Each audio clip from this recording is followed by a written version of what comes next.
Maglaro ka lang dyan, Yaya, ha?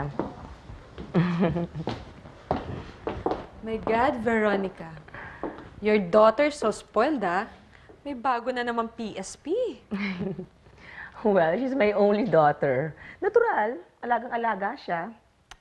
You know naman how much I love my daughter, di ba? Alam ko, no? Wala pa ba kayong planong sundan niya si Lilac?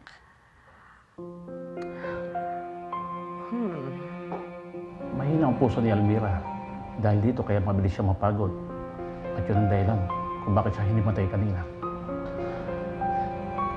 Pero Doc, ngayon, okay ba siya ngayon? Okay na siya sa ngayon. Pero sooner or later, kailangan na niya maoperahan. Dahil delikado ang kondisyon niya pag di siya naagapan. Doc, emergency po. Sarong to OC. Amelia, I have to go. Amelia, kailangan tawagan mo na si Mario. Dapat malaman niya kung ano nangyayari sa anak niya.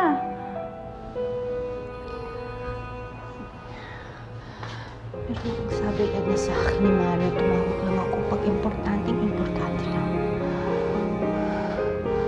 Amelia naman, emergency na to. Maiintindihan naman siguro sa opisina nila. Bahala na. Alam mo, nagtataka nga ako eh. Kasi halos gabi-gabi kami ni Mario kung pero wala pa rin mabuo.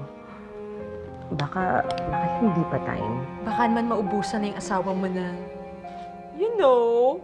Of course not! Ikaw talaga yun, Ano na pinagsasabi mo dyan? Siyempre, di ba? Ma'am, naiwan po ni Sir yung cellphone niya. May tumatawag po.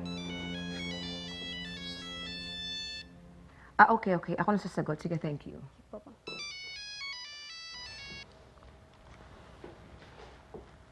Hello? Who's this? Ako po si Amelia San Diego. Asawa ko po si Mario San Diego at Importante lang makausap ko siya dahil hospital yung anak namin na si Almira.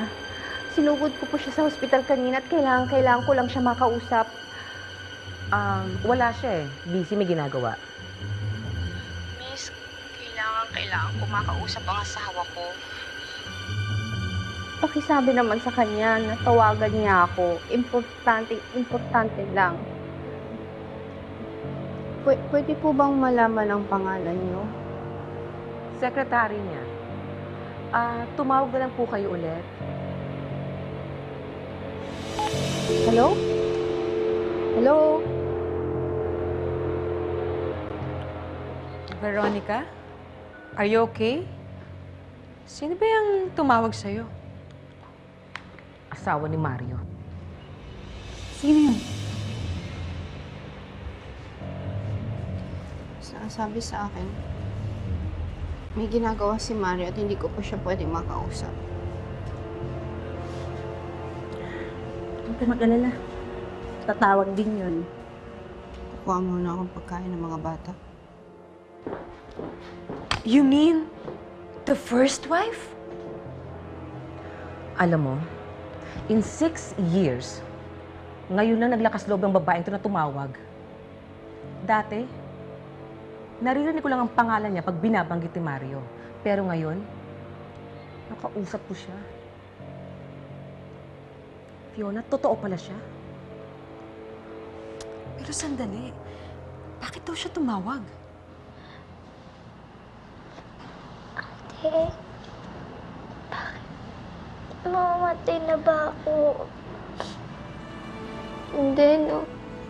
Sabi ng nurse sa akin, mahina daw yung puso ko.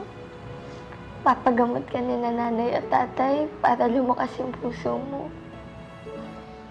Natatakot ako, ate. Huwag ka nang matakot, ha? Di ba nga, sabi sa atin ni nanay, dapat maging matapang tayo lagi. Sige na, pahinga ka na, ha? Huwag ka nang umiyak. Dito lang si ate. Papantayan ka na. Sinugod daw sa ospital yung Almira. Must be one of their children. Oh my God, Veronica. Baka manggugulo na yan. Yun na nga ba ang sinasabi ko eh.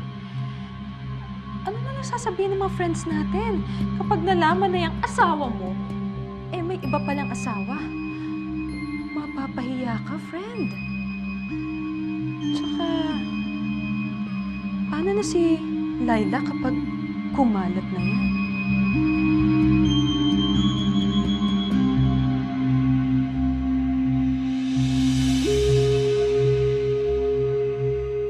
Hindi ko hahayaang mangyari yan. Hindi ko papayagang masira ang pamilya ko. Hinding-hindi.